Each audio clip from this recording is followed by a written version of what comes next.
జయ డంకిటకి పులి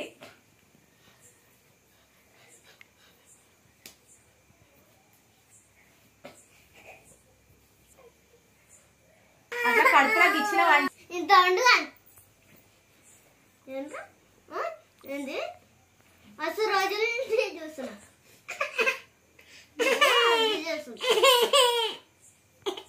కొరుకుడు గిచ్చుడు ఎంత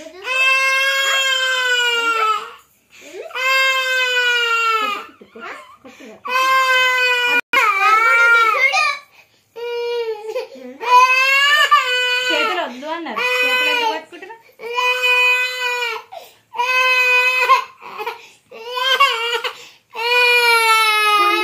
పుల్లిరా చిన్న పుల్లిరా ఇది గొజ్జిన వాళ్ళకి